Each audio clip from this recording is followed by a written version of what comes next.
Before we come to Prime Minister's questions, I would like to point out that live subtitles, the British Sign Language interpretation proceedings, are available to watch on Parliament Live TV. We now start with questions. Prime Minister Richard Bergen. Question number one, please, Mr. Speaker. Mr. Speaker, today is International Women's Day. At home, we're taking huge strides to deliver equal opportunities for women, such as mandatory pay gap reporting and the landmark Domestic Abuse Act. And internationally, we have launched today a new Women and Girls strategy, which puts them at the heart of everything that we do. Mr. Speaker, this morning I had meetings with ministerial colleagues and others. In addition to my duties in this House, I shall have further such meetings later today. Richard Bergen. Thank you, Mr. Speaker. Over 100 days ago, the Prime Minister promised to publish his tax returns. He still hasn't. People want transparency in our politics, especially because the Prime Minister is the richest Prime Minister in history and because of the concerns there have been. So why on earth hasn't the Prime Minister published his tax returns yet? When will he do so? And when he does so, will he include his US tax returns? Mr. Speaker, as I previously confirmed, I will publish my tax returns, and that will be done very shortly. Mr. Speaker, on International Women's Day, can I congratulate the Prime Minister on all the work that has been done on the Preventing Sexual Violence in Conflict initiative and ensure that the UK continues to show its global leadership. Mr. Speaker, there are 250,000 people in this country living on park home sites. They are treated as second-class citizens by councils, where they pay council tax. They are treated poorly by managers who own the sites, and they are at a disadvantage to when we roll out our incredibly generous energy schemes. Can the Prime Minister ensure that we can actually give them more support and more help and reform the Homes Act? My honourable friend is right that there is still more work to do to tackle problems with the sector. We are making progress in implementing changes, Mr. Speaker. Park owners' rights are now codified in writing with the site owner, and should those obligations not be met, residents can take site owners to a tribunal. Local authorities also now have powers to take enforcement action, and we will continue to support them to improve protection for park home residents everywhere. We now come to the Leader of the Opposition, Keir Starmer. Thank you, Mr. Speaker. And today, on International Women's Day, we celebrate the successes of women in our society. It's a crying shame that as we do so, we face legislation which drives a coach and horses through our world-leading modern slavery framework, which protects women from exploitation. Mr. Speaker, in the last decade, this government has introduced 5 plans to tackle illegal immigration, 5 utter failures. The problem just gets worse with every new gimmick. The Home Secretary says the public are sick of tough talk and inadequate action. Does he agree with her assessment of this government's record? Well, Mr. Speaker, what the honourable gentleman fails to recognise that there is a global migration problem. We are not alone in facing these challenges, and it is precisely because that across Europe the numbers escalating to the extent they are, we have brought forward new plans, because we are determined, Mr. Speaker, to ensure that this remains a compassionate and generous country, that is done fairly and legally. That's why we will break the criminal gangs, Mr. Speaker. We've announced new agreements with Albania and France, tougher immigration enforcement, and now new legislation that makes it clear that if you come here illegally, you will be detained and swiftly removed. But, Mr. Speaker, what we haven't heard is the honourable gentleman's plan. We know what it is. It's open-door immigration and unlimited asylum. Whilst he may be on the side of the people smugglers, we're on the side of the British people. Mr. Speaker, if he was serious about stopping the boats, he'd actually steal our plan on stopping the boats, smash the gangs, sort out the returns, and clean up the utter mess. Mr. Speaker. I'm going to hear this, and nobody's going to... I wouldn't if I were you. I think we've heard enough. I want to hear the questions and the answers, and it won't be interrupted. Mr. Speaker, nobody on this side of the House wants open borders. On that side, they've lost control of the borders. Now, He's promised the country that this bill will stop all small boat crossings. No ifs, no buts. Sounds like more talk. So in the interest of adequate action, when will he achieve that? Well, Mr. Speaker, Mr. Speaker, we'll be implementing this plan as soon as we can pass it through Parliament. So I look forward to the honourable gentleman's support. But the reality is, Mr. Speaker, on this issue, the honourable gentleman has been on the wrong side of this. Prime Minister, Mr. Stafford, if you don't want to hear him, you can go and have a good cup of tea, nice and strong, I suspect. But I will hear him, Prime Minister. Mr. Speaker, the honourable gentleman has been on the wrong side of this issue his entire career. He described all immigration law as racist. He said it was a mistake to control immigration. And he has never, ever voted for tougher asylum laws. It is clear, Mr. Speaker, while he's in hock to the open border activists, we're on the side of the British people. Mr. Speaker, when I was in charge of prosecutions, I extradited countless rapists, and the conviction rate for people smuggling was twice what it is today.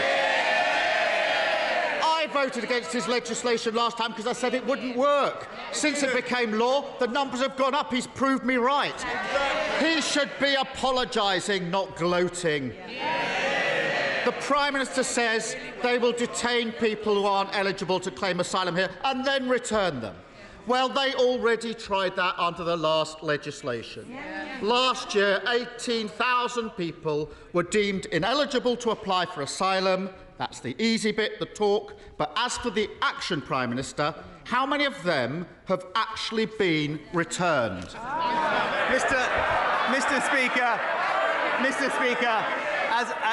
as a result of the plans we brought forward, we have almost doubled the number of people returned this year. But he talked about laws. He talked about. I think the front bench needs to be a little quieter because I want to hear, and I don't need you joining in. Our constituents want to hear the importance of Prime Minister's questions, both the questions and the answers. Show our constituents the respect they're due. Come on, Prime Minister.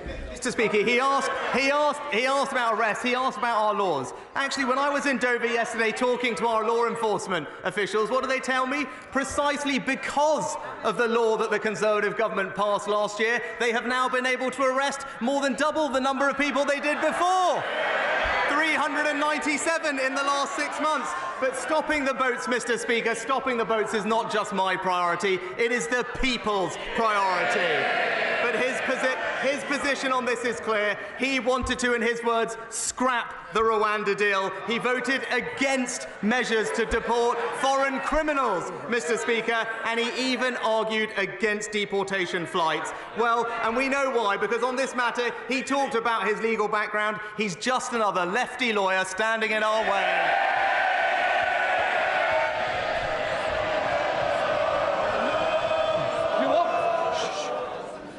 We'll continue. When you keep shouting, it prolongs, and some of you are trying to catch my eye.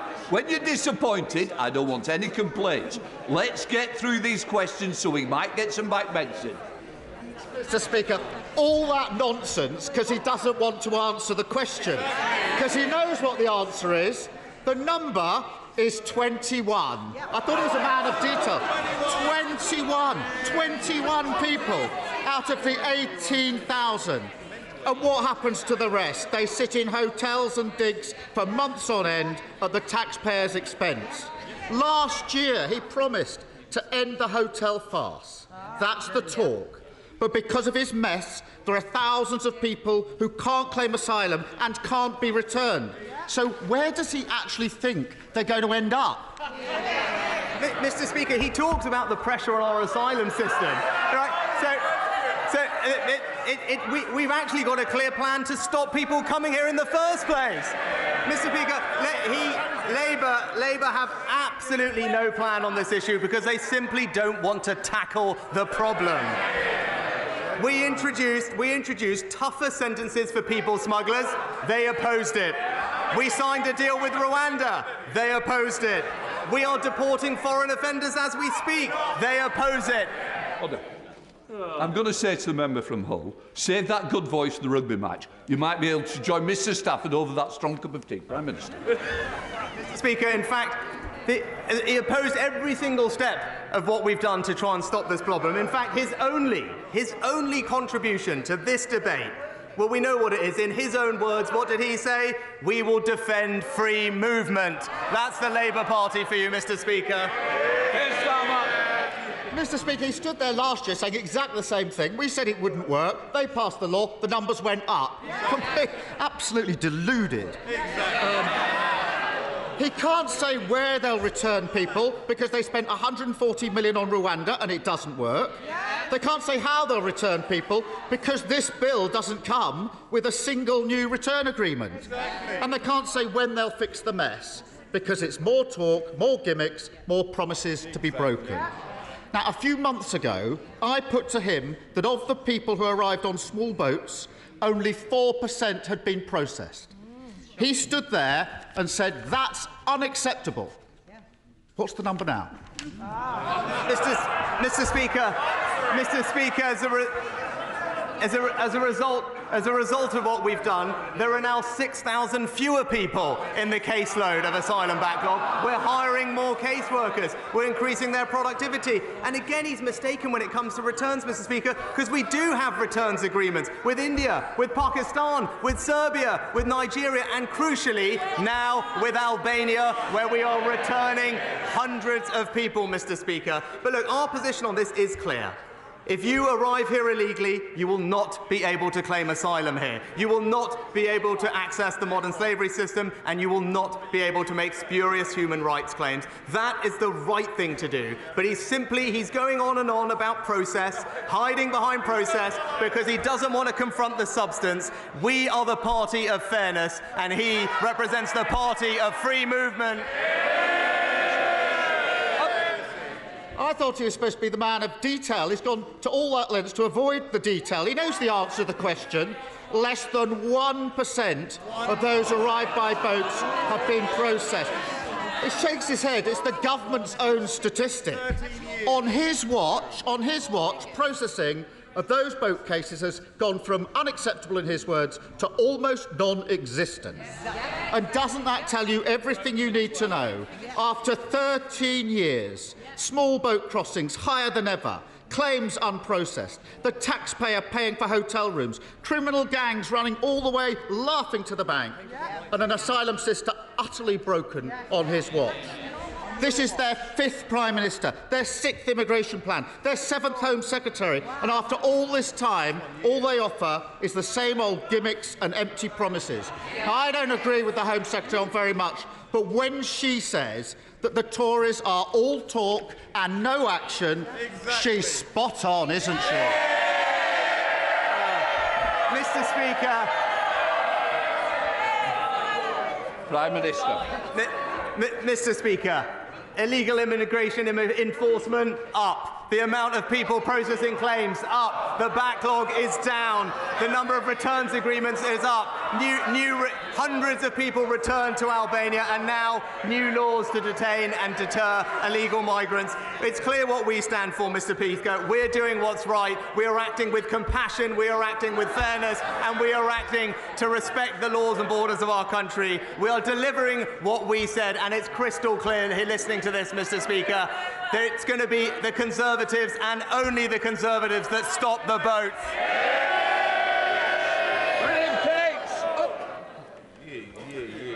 Thank you, Mr Speaker. Graphic lessons on oral sex, how to choke your partner safely, and 72 genders. This is what passes for relationships and sex education in British schools. Across the country, children are being subjected to lessons that are age inappropriate, extreme, sexualising and inaccurate, often using resources from unregulated organisations that are actively campaigning to undermine parents. This is not a victory for equality, it is a catastrophe for childhood. Will my right honourable friend honour his commitment to end inappropriate sex education by commissioning an independent inquiry into the nature and extent of this safeguarding scandal? Can I say I share my honourable friend's concerns and thank her for her work in this area. That's why I've asked the Department for Education to ensure that schools are not teaching inappropriate or contested content in RSHE. Our priority should always be the safety and well-being of children, and schools should also make curriculum content and materials available to parents. As a result of all of this, we are bringing forward a review of RSHE statutory guidance, and we'll start our consultation as soon as possible. SNP Leader Stephen Flynn. Mr. Speaker, on International Women's Day, can I ask the Prime Minister to reconfirm that under his proposed new asylum laws, a woman who is sex trafficked to the UK on a small boat by a criminal gang will not be afforded protection under our modern slavery laws? Mr. Speaker, it's precisely because we want to target our compassion and our resources on the world's most vulnerable people that we must get a grip of this system and break. Can I just say to the SNP, it's quite right the questions are asked, but I also want to hear the answer. Shouting from up there is not helping anybody. Prime Minister. Mr. Speaker, as I said, it's precisely because we want to target our resources and our compassion on the world's most vulnerable people that we need to get a grip of this system, make sure that we have control over our borders, make sure our system and resources are not overwhelmed so that we can help the people most in need. There is nothing fair, there is nothing compassionate about sustaining a system where, as we saw recently, people are dying on these crossings. That is not right, and our plans will stop that from happening. Mr. MacDonald, I don't need to hear you chunnering all the way through. You can be joining the others for a cup of tea. Come on, Stephen Flynn. Mr. Speaker, I'll take that as a yes from the Prime Minister that women who are the victims of sex trafficking will not be protected under our modern slavery laws. What a complete and utter disgrace, Mr. Speaker. But whilst it may shock, it shouldn't necessarily surprise, because this is the Tory government that in recent months has spoken of invasions. Just yesterday, this was the Tory government that said that 100 million people could be coming to these shores. And this is the Tory government that this morning said that number could in fact be billions. Complete and utter nonsense. So may I ask the Prime Minister, from whom are his government taking inspiration? Nigel Farage or Enoch Powell? Mr. Speaker. And what a load of nonsense, Mr. Speaker. What a load of nonsense. No, in fact, the figure of 100 million, it doesn't come from the government. It comes from the United Nations, Mr. Speaker. And it illustrates the scale of the global migration crisis that the world is grappling with, which is why it is right that we take action, Mr. Speaker. Because if we do not, the numbers will continue to grow. They have more than quadrupled in just 2 years. It's a sign of what is to come, and our system will continue to be overwhelmed. And if that happens, we will not be able to help the people who are most in need of our support, our generosity, and our compassion. This has always been the way of this country, and once we get a grip of this system, that's who we can extend our support to, and that's why it's the right legislation. Lip down. Last year, the UK economy grew at the fastest rate in the G7 of 4.1%, while at the same time, greenhouse gas emissions fell by 3.4%, more than comparable countries. To maintain this momentum ahead of the net zero strategy refresh, will he encourage my right honourable friend, the Chancellor, to use his budget statement next week to stimulate investment in renewable energy projects by renewable energy companies, both offshore and onshore, to improve our energy security, reduce reliance on more expensive fossil fuels and ultimately reduce bills for households? Mr. Speaker, I'm proud of our commitment to scaling up renewable energy sources. Renewables make up now nearly 40% of our electricity supply, a fourfold increase since 2011. My honourable friend will know that I cannot and will not preempt budget decisions, but he is a powerful champion for the environment in this House, and I've no doubt that he'll make his views known to the Chancellor. Ed Davey. Joining the tributes on International Women's Day and pay a special tribute to the women in this House, past and present, who helped shape the future of our country. Mr. Speaker, when Jean rang 999, she was told she would have to wait at least 8 hours for an ambulance. So she got in her car and drove herself to Eastbourne District General Hospital. She paid for parking and made it to the entrance of A&E where she collapsed. Jean died an hour later. Mr. Speaker, no one should lose their mother or grandmother like that. So will the Prime Minister apologise to Jean's family and to all those who've lost loved ones due to the government's appalling ambulance delays? Well, Mr. Speaker, of course, my thoughts and condolences go to Jean and Jean's family for what's happened. It's absolutely right that we continue to make progress on improving the performance in urgent and emergency care. We outlined plans to do this just the other month, and I'm pleased to say that we are seeing performance improve, whether it's waits in A&E or ambulance performance times, a considerably marked improvement over the last several weeks compared to the peak pressures that we saw over the winter due to COVID and flu. And because of the investments we're putting in more ambulances, more doctors and nurses, and more discharge, I'm confident that we will continue to make progress to getting the care that we all expect and need to see. Joe Gideon. Thank you, Mr. Speaker. Since its release earlier this year, the heartwarming and inspiring story of Dave Fishwith's journey to set up a community bank has quickly risen to be one of Netflix's top films. Last week in the Chamber, I called for more initiatives, such as the Bank of Dave, to support local communities across the UK. Does the Prime Minister agree with me that financial inclusion is an essential part of levelling up opportunities in our communities? And will he meet with me and Dave to discuss how we can replicate his success story in other areas such as Stoke-on-Trent? Well, Mr. Speaker, community-focused banks and non-bank lenders, like the Burnley Savings and Loans, have a vital role to play in ensuring that everyone can access affordable credit. That's why we've made it quicker and easier for new banks to enter the market, and the new bank startup unit was created several years ago, and now 30 new banks have been authorised. I will ensure that my honourable friend gets the meeting with the Exchequer Secretary to discuss this issue further. Kevin Brennan. Thank you, Mr. Speaker. BBC Radio 4's You and Yours have exposed queue-jumping online touts who've been buying up Eurovision tickets and putting them on sale for thousands of pounds on dodgy sites like Viagogo. In this year, when we are hosting Eurovision on behalf of war-ravaged Ukraine, this latest example of rampant rip-off culture in Tory Britain is particularly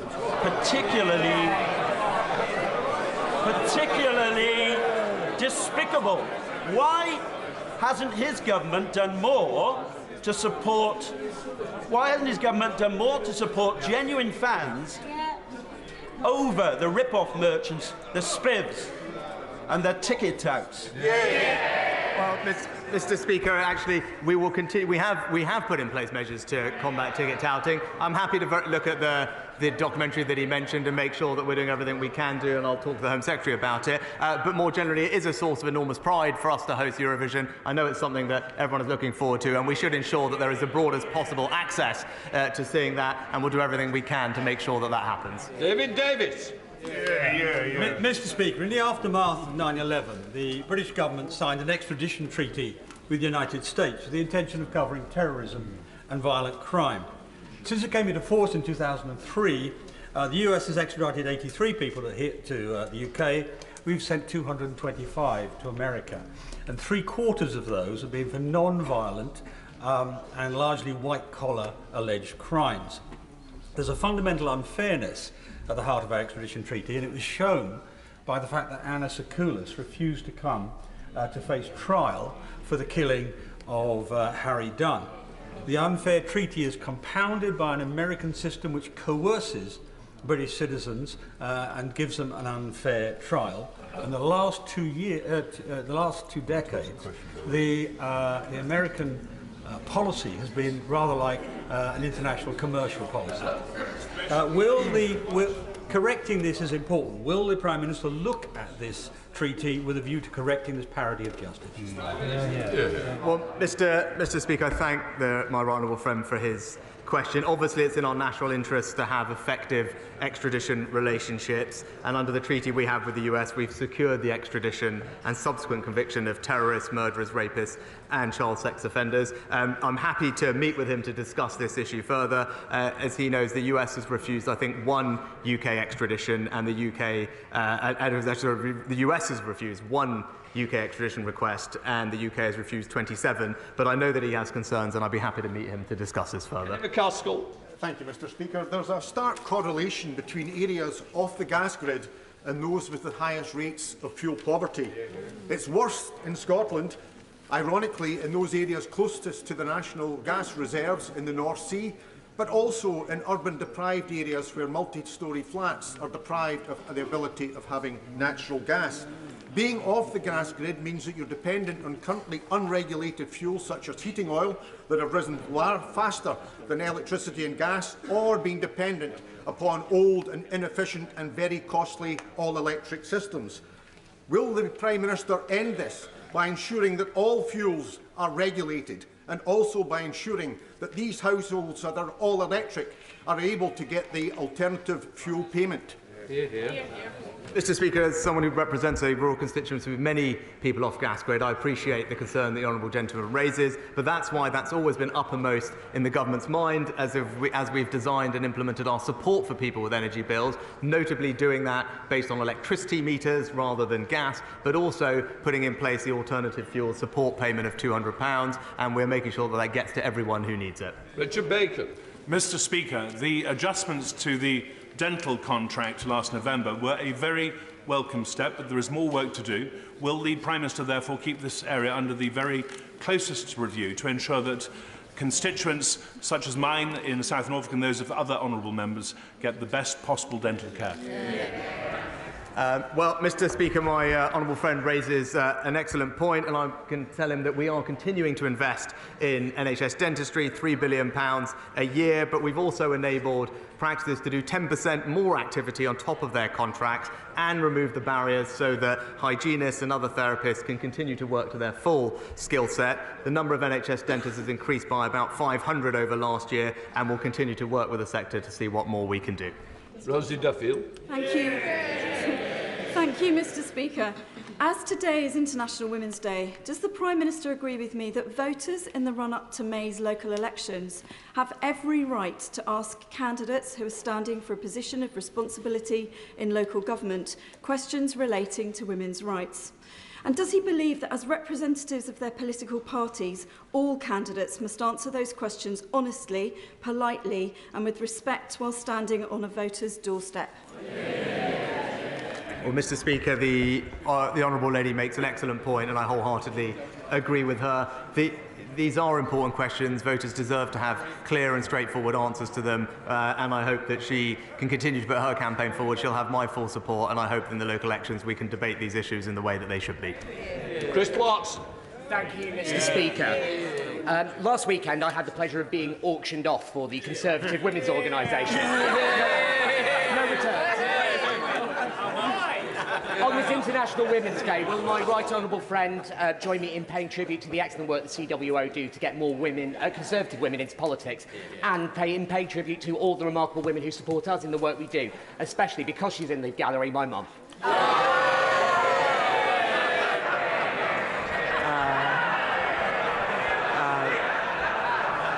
Mr. Speaker, can I congratulate, first of all, my honourable friend for his successful auction? I assume it wasn't his mother that bid for him successfully, but also pay tribute to her, but also pay tribute to the work of the Conservative Women's Organisation for the fantastic work they do. We need more women standing in local and national politics, and everyone who is working to bring that about deserves our praise and thanks, and long may it continue. Richard Thompson. Thank you, Mr. Speaker. On today's International Women's Day, research published by pensions company Scottish Widows has shown that a woman retiring today would have to work to the age of 81 to achieve a pension fund parity with her male counterpart. And as every bit is worrying, a woman in the workplace today, aged 25, can still expect to retire with a pension fund £100,000 on average lesser than her male counterparts. With all of the fiscal and social policy levers at his disposal, can the Prime Minister tell us how he is going to set a course to shut that gap over what remains of his premiership? Well, Mr. Speaker, the government takes the issue of the gender pensions gap incredibly seriously, and we've delivered groundbreaking pension reforms and major progress. Automatic enrolment has in fact helped millions more women save into the pension, and pensions participation among eligible women in the private sector was 87% in the last available year, up from just 40% a few years ago. And we remain committed to the measures in the 2017 review, and will continue to give this issue all the attention it deserves until we can close the gap. Thank you, Mr. Speaker. Grimsby Town Football Club has reached the quarter-finals of the FA Cup. The last time the team achieved that was in 1939, which by coincidence was the previous time that the town had a Conservative MP. Now I know that Grimsby beats the Prime Minister's team of Southampton to get to this next stage, but would he join with me in congratulating the team and wishing them best of luck when they play against Brighton and Hove Albion in the next stage? Mr. Speaker, it pains me, although I will say congratulations to the Honourable Lady and Grimsby for their victory over Southampton, and I now have a new team to support in the Cup, and she'll have my full support. I wish them well against their next match and look forward to cheering her and all her colleagues on. Steve McKay. Mr. Speaker, I've heard the Prime Minister talk fondly about helping out in his mum's community pharmacy. How will he feel if 600 of them close this year because of a vicious NHS contract which takes no account of rising costs and is forcing many into bankruptcy? Mr. Speaker, I praise the work that our community pharmacies do. They're fantastic at being on the front line of delivering primary care, and as I've said previously, the government is exploring ways in which we can support them to do even more, because I think improving access to pharmacies is something that people would both welcome and would help people get the care that they need faster and more efficiently, and we'll continue to look at all the proposals that have been given to us. Kelly Thomas. For more than 2 years, an illegal waste site has been operating in the village of Borstal.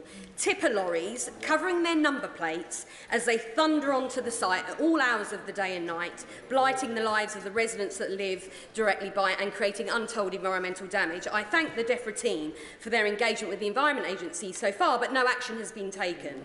So does my right honourable friend agree with me that enough is enough and swift multi-agency action should be taken to stop and shut down illegal and criminal activity such as this? Well, can I thank my right honourable friend for raising this issue? The government is committed to tackling waste crime, and the Joint Unit for Waste Crime brings together agencies in the way that she described. I am aware she's met the local Environment Agency director about this particular issue, but I will also ensure that she gets a meeting with the relevant minister to discuss this further. Matt Rodder. Thank you, Mr. Speaker. Mr. Speaker, my constituent Ollie Stevens was just 13 years old when he was stabbed and brutally murdered in a local park just yards from his home. The two boys who attacked him had shared dozens of pictures of knives online before the attack. So could the Prime Minister explain to me why the government's removed measures to tackle this sort of dreadful online content from the Online Safety Bill? Well, Mr. Speaker, I'm very sorry to hear about the case that the honourable gentleman raises. My thoughts are with Ollie's family. He's absolutely right that we should do everything we can to tackle the scourge of knife crime, and that's why, for instance, this government brought forward new powers to improve the police's use of stop and search, which has made a major difference, and actually violent crime is now down considerably over the past few years. The Online Safety Bill also goes further than any other country has gone to make sure that we are protecting children online. I'm happy to look at the specific issue that he mentions, but it's been praised by the Children's Commissioner and others for being a groundbreaking law that will do wonders to improve children's safety. Daniel Cutchins. Thank you very much, Mr. Speaker. The Secretary of State for DEFRA will be visiting Shrewsbury at the end of this month at my invitation, and she will hear the tremendous progress to date from the River Severn Partnership and the Environment Agency that we are working to try to find a holistic solution to managing Britain's longest river, the River Severn. We are now experiencing flooding in Shrewsbury on an annual basis, with tremendous economic damage as a result. Will he take an interest, please, and secure additional funding for DEFRA so that we can finally tame these rivers and protect our communities from annual flooding? This is an issue that my honourable friend has raised before, and he's right to do so. The government has doubled flooding, double investment in flood defences over this Parliament to £5.2 billion. I know the DEFRA Secretary will have her visit, we'll talk to him and his communities, and I look forward to hearing back from her after that. Joel Jones. Thank you, Mr. Speaker. Between 1997 and 2010, Labour governments across the UK lifted 800,000 children out of poverty. Yet, since 2010, the Conservatives have driven 500,000 children into poverty, with child poverty next year predicted to reach levels not seen since the 1990s. There is not enough parliamentary time this year for the Prime Minister to say sorry to each child damaged by their policies. But could the Prime Minister start today by saying sorry for all the children that he failed during this time? Well, Mr. Speaker, the exact stats are since 2010 there are 1.2 million fewer people in poverty than there were, and that's because of the actions that this Conservative government has been putting in place, like raising the national living wage, which, by the way, Mr. Speaker, the best way to ensure that children especially do not grow up in poverty is to ensure that they are not growing up in a workless household. And as a result of the actions of this government in getting people into work, there are now several thousand fewer workless households than in 2010. Natalie Alfie. It was a great pleasure to welcome the Prime Minister to Dover to talk about the work he's undertaking on the pull factors to tackle illegal immigration. The Prime Minister has a meeting upcoming with President Macron this week. Could I ask him to see what more can be done to deal with the push factors of illegal migration around small boats, particularly pushing those boats across French beaches and pushing those boats from French beaches into the French Sea?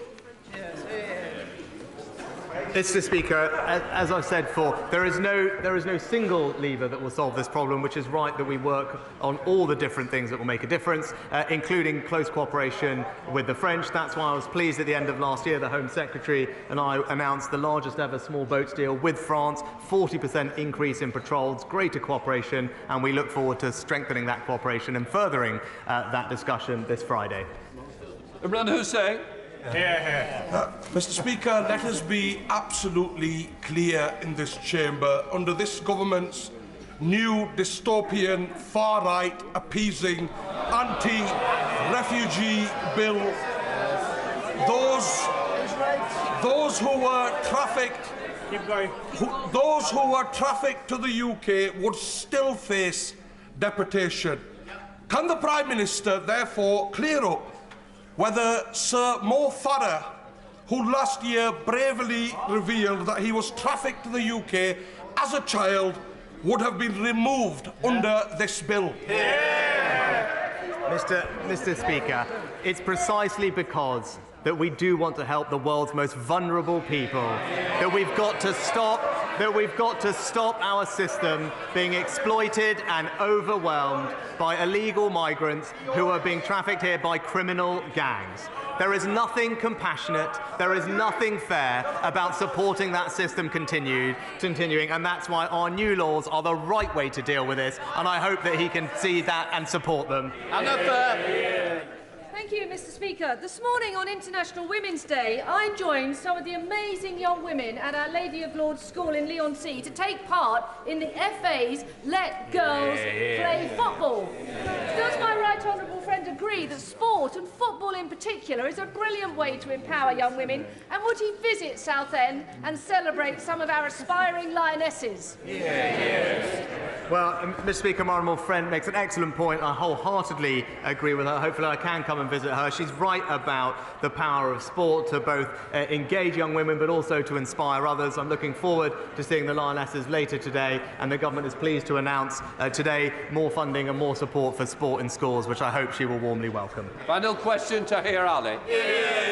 Mr. Speaker, on International Women's Day, it is vital we talk about women in Indian-occupied Kashmir being subjected to rape, domestic abuse, kidnapping, forced marriage and torture by the Prime Minister Modi's extremist BJP-led government.